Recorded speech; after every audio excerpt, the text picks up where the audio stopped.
साथियों नमस्कार, मैं हरिश्चंद्र बंडवा इस वीडियो में आप सभी का स्वागत करता हूं।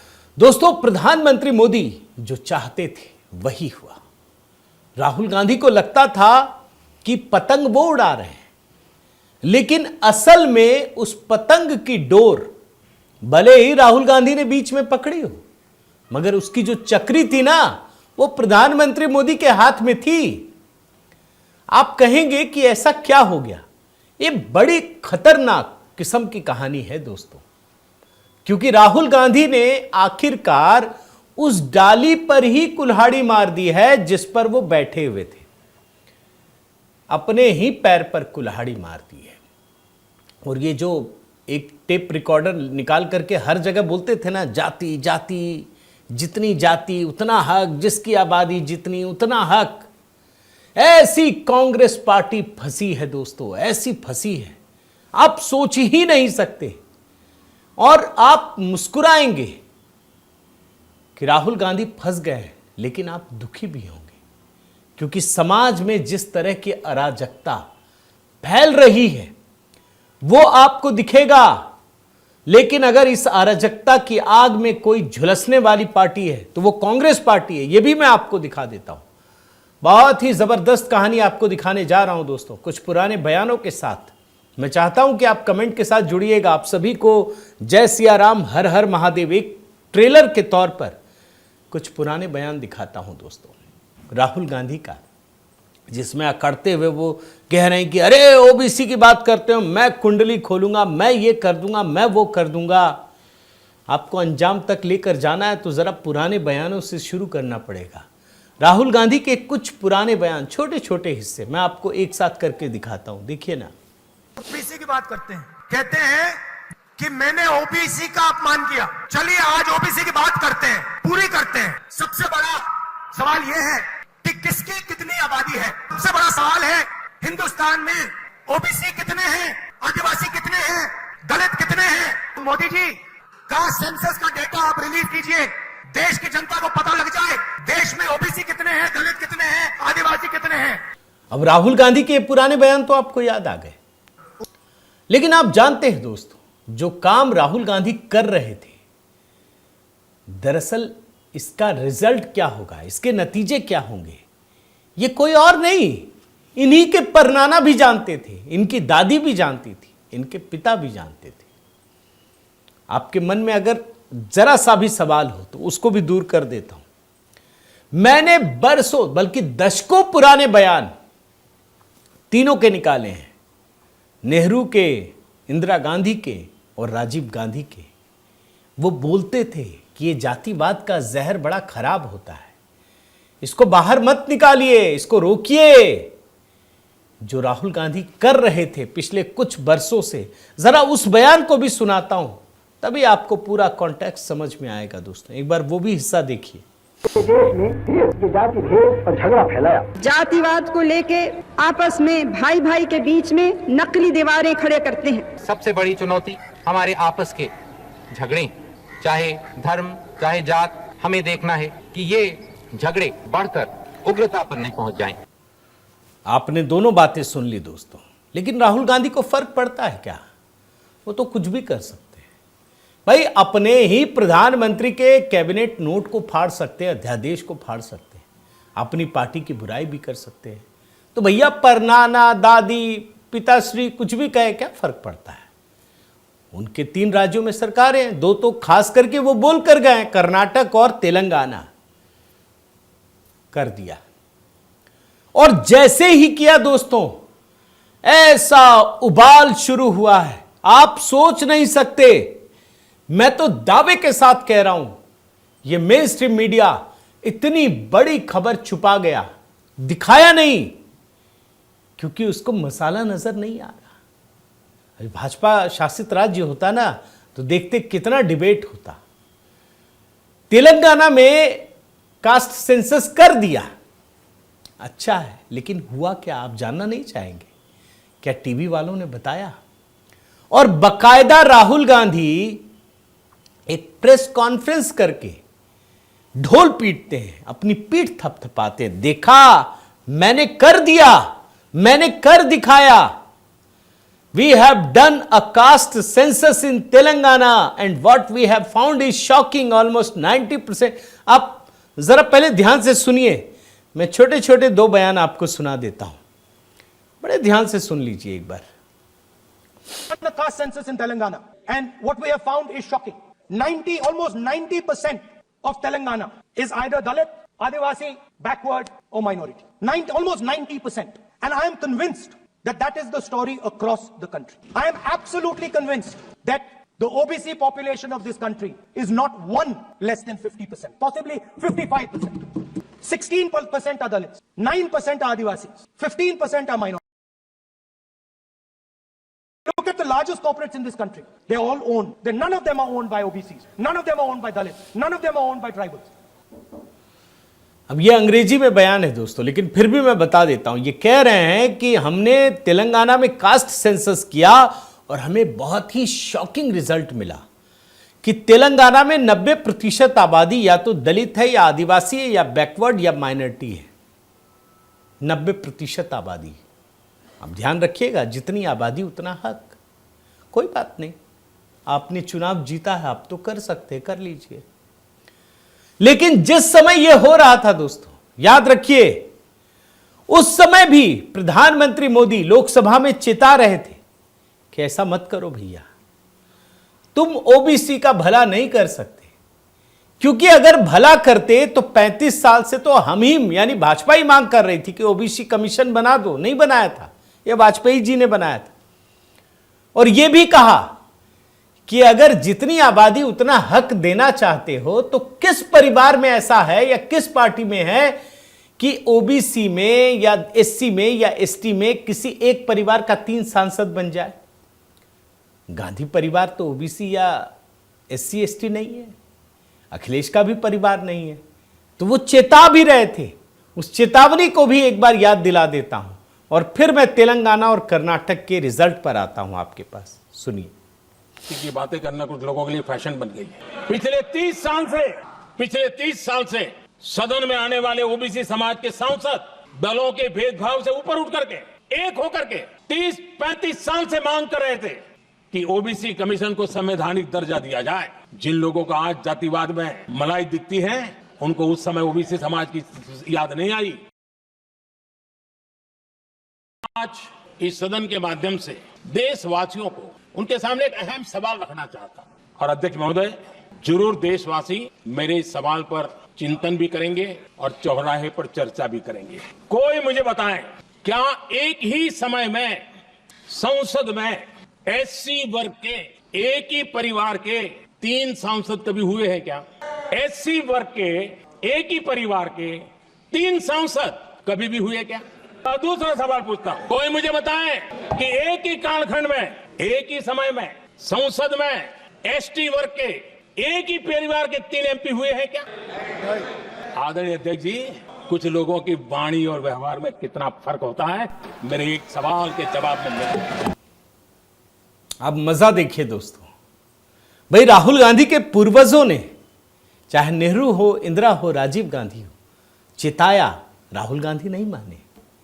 प्रधानमंत्री मोदी भी चेता रहे थे कि आप जिस नियत से ये काम कर रहे हैं, आपके लिए भी ठीक नहीं होगा, देश के लिए भी ठीक नहीं होगा. लेकिन राहुल गांधी कहां मानते हैं. अब आप देखिए, तेलंगाना हो या कर्नाटक, दोनों ही परिस्थितियों में दोस्तों, दोनों ही परिस्थितियों में कांग्रेस पार्टी बुरी तरह से फंस गई है. मैं ऐसे ही नहीं कह रहा कि राहुल गांधी ने अपने ही पैर पर कुल्हाड़ी मार ली. अभी मैं आपको दिखाता हूं. भाई, तेलंगाना असेंबली ने, ये 4 फरवरी की रिपोर्ट है 2025, इसी महीने की है, कुछ दिन पहले तेलंगाना विधानसभा में कास्ट सर्वे की रिपोर्ट को टेबल कर दिया गया, रख दिया गया. अब तेलंगाना की बात करूं, पहले मैं कर्नाटक का भी थोड़ा सा समझा देता हूं. कर्नाटक में यही कास्ट सेंसस आज नहीं हुआ है, सिद्धारमैया की पिछली सरकार में 7-8 साल पहले हुआ था. टेबल नहीं किया, हिम्मत नहीं भी, कर ही नहीं पाए, फंस गए थे. लेकिन बीच में सरकार चली गई, राहुल गांधी की ढपली बज रही थी, तो इन लोगों ने कहा हम करेंगे. लोग पूछने लगे, तो आपकी सरकार तो बन गई, कीजिए ना. नहीं कर पाए। और आप जानकर आश्चर्य करेंगे, मैं पिछले साल की दिखा रहा हूं ये चीज। कर्नाटक के मुख्यमंत्री ने कहा कि हम 16 जनवरी को कास्ट सेंसस की रिपोर्ट टेबल कर देंगे। कह तो दिया, भाई राहुल गांधी बार बार बोल रहे हैं तो बोलना पड़ेगा। लेकिन फिर समझ में आया कि नहीं हो पाएगा, अगर हो गया तो हम फंस जाएंगे, ये सरकार बचेगी नहीं, ऊपर से लोगों का गुस्सा भी झेलना पड़ेगा। अब ये अगर यू टर्न लिया है तो कुछ तो बताना पड़ेगा ना। तो जानते क्या बताया गया, आप दिखा देता हूं रिपोर्ट। वो कहने लगे कि जो कास्ट सेंसस के कुछ पेपर हैं वो मिस हो गए, गायब हो गए, और कहने लगे कि हम जल्दी ही इसको टेबल करेंगे। आपको क्या लगता है दोस्तों, अगर नीयत साफ होती ना, सही होती, तो जब आपने कास्ट सेंसस किया था तब ही आप रिपोर्ट रख देते। वरना केंद्र में जब कांग्रेस की सरकार थी ना दोस्तों, यूपीए की सरकार, तब भी कास्ट सेंसस किया था। हिम्मत नहीं भी उसको रिपोर्ट को टेबल करने की। ये जानते थे कि एक तो भारी गड़बड़ी है, उल्टा ये फंस जाएंगे। और अपना नहीं करे, मोदी जी को बोल रहे आप मेरा कर दीजिए। आप क्या मोदी जी को बेवकूफ समझ रहे हैं? आप क्या समझ रहे हैं कि हम फंसा लेंगे? अरे नहीं फंसा पाएंगे, आप फंस रहे हैं।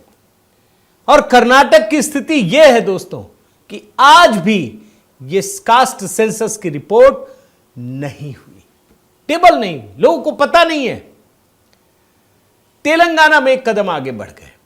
तेलंगाना में कास्ट सेंसस विधानसभा में पेश किया गया और यह कहा गया कि हम केंद्र सरकार से कहेंगे कि आप भी ऐसा करके कर दीजिए। अब तेलंगाना की स्थिति आप समझिए, बड़े ध्यान से देखिएगा कितना बड़ा बवाल है। यह बारूद का गोला है दोस्तों। देश में अराजकता फैलाने के लिए, समुदायों के बीच वैमनस्य पैदा करने के लिए, आप सुनिए, 84% आबादी को आरक्षण देना पड़ेगा। जो स्थिति है इसमें अगर अल्पसंख्यक, मुस्लिम अल्पसंख्यक को आप छोड़ दें तो पिछड़े वर्ग की आबादी 46.25%, यानी राज्य की कुल 3,70,00,000 जनसंख्या का सबसे बड़ा हिस्सा है। और अल्पसंख्यक को मिला दीजिए ओबीसी में तो ये 56% हो जाता है। ये तो देते ना, ये तो मुसलमानों को आरक्षण देने के लिए ये सब कर रहे हैं ना। और आगे बढ़िए, तेलंगाना में अनुसूचित जाति 17.43%, अनुसूचित जनजाति 10.45%, मुसलमान में जो पिछड़ा वर्ग है 10% और अन्य जातियां 13.31%। मुसलमानों में भी पिछड़ी जातियां 2.48%। यानी आप 84% आबादी को आरक्षण देंगे। तो जब आप 84% को आरक्षण दे देंगे तो बाकियों के लिए बचेगा क्या? बड़े ध्यान से सोचिए, बचेगा क्या? और मजा देखिए भाई, 42%, अभी चुनाव होने हैं, वहां पे लोकल चुनाव होने हैं एक आध महीने में। अब ये जो ओबीसी आबादी है, बैकवर्ड कास्ट, वो कह रही है कि भैया हमारा तो 42% आबादी है, रिजर्वेशन दीजिए। वो मांग रही है, कांग्रेस दे नहीं पा रही है। भैया एक को देंगे तो दूसरा नाराज होगा ना, सबको तो खुश नहीं कर पाएंगे। भाई दिल्ली में आपने देखा ना कि एक आबादी को आपने लालच देने की कोशिश की, तो जिनको फायदा नहीं मिला वो तो आपसे गुस्से में आ गए ना। भाई हर क्रिया का एक प्रतिक्रिया होती है ना। कांग्रेस बुरी तरह से फंस गई है। और आपको बताता हूं, ये जो 42% आरक्षण देने का वादा किया है ना, इन जातियों के भीतर भी कई सारी जातियां हैं और उन जातियों के बीच भी एक संघर्ष चल रहा है कि अगर हमारी जाति सबसे बड़ी है तो हमको ज्यादा रिजर्वेशन मिलना चाहिए। भाई अब तो संभव है ना कि एक जाति अगर बहुत प्रभावी हो तो सारा तो उसी को मिल जाएगा। आप कल्पना कीजिए दोस्तों कि अगर नेहरू ने मना किया होगा तो ऐसे तो नहीं मना किया होगा, इंदिरा गांधी ने मना किया होगा तो ऐसे तो मना नहीं किया होगा, राजीव गांधी ने भी किया, प्रधानमंत्री मोदी रिजर्वेशन दे रहे हैं, लेकिन किसी का हक नहीं छीन रहे। इकोनॉमिक बैकवर्ड क्लास को अगर रिजर्वेशन दिया तो किसी का हक नहीं मारा, सबको मिला, क्योंकि वो काम कर रहे हैं, सीटों को बढ़ाया, सारी सुविधाएं बढ़ा दी। यहां आकर के दोस्तों राहुल गांधी फंस गए हैं। और यही मामला आपको बताऊं कर्नाटक में भी उलझा हुआ है। ये जो बोल रहे हैं ना पेपर मिसिंग है, हम नहीं कर पा रहे, यू टर्न ले रहे, क्यों? क्योंकि वहां पर जो दो बड़ी जातियां हैं, चाहे लिंगायत हो, वोक्का लिगा हो, इन दोनों को लग रहा है, जो हल्की फुल्की जानकारी आई है, कि जो ये प्रभावशाली जातियां हैं ना, अगर इनकी संख्या कम हो गई तो क्या होगा? तो आप किसी और को खुश करने के चक्कर में कई जातियों को नाराज करेंगे। और यहीं आकर के कांग्रेस का पूरा पेच फंस गया है। और मैं देख रहा था, कुरुबा ऑर्गेनाइजेशन है, कोई जाति है वहां पे, जिसने कहा है कि भैया आप सार्वजनिक करो, जितनी आबादी है मेरा उतना हक तो दोगे। दे नहीं पाएगी कांग्रेस, नियत भी अच्छी नहीं है। ये सोच रहे थे कि ऐसा करके हम मोदी जी को हरा देंगे, मोदी जी को बदनाम कर देंगे। ऐसा तो हुआ नहीं दोस्तों।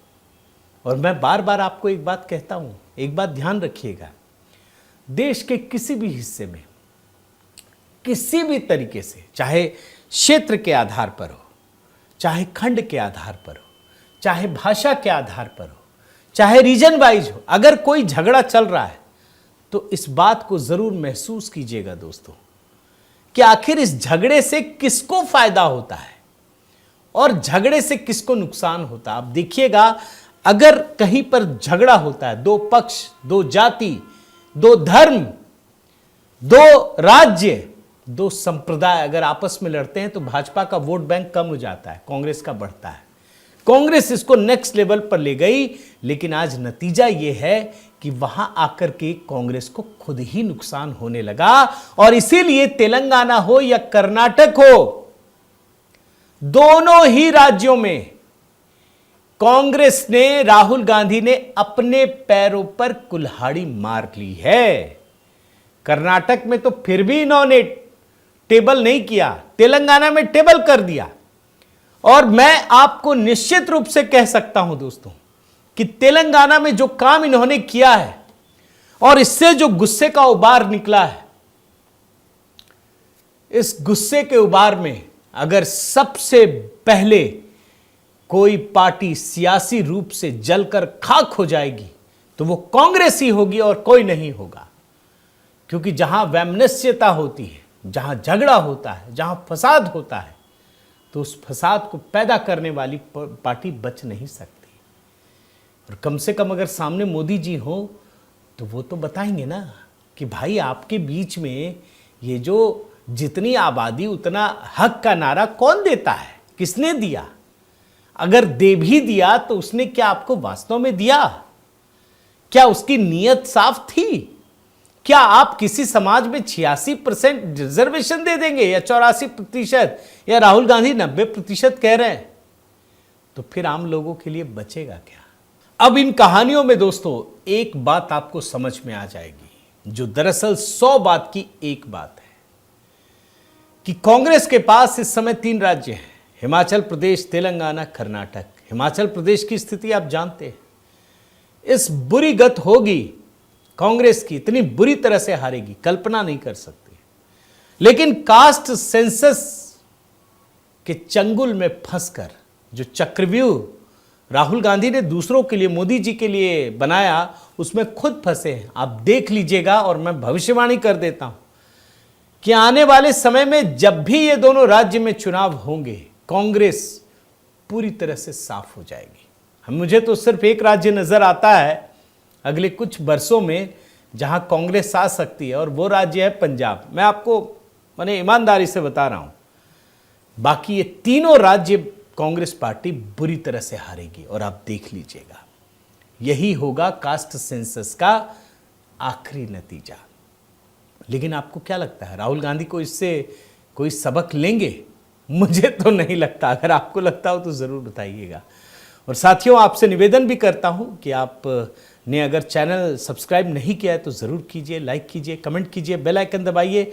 HB मेलोडी लगातार नए गीत अपलोड कर रहा हूँ और सभी म्यूज़िक प्लेटफॉर्म पर भी इसे मैं पहुँचाने की कोशिश कर रहा हूँ। तो आप अगर नहीं जुड़ पाए तो ज़रूर जुड़िए। बहुत बहुत धन्यवाद। जय सिया राम।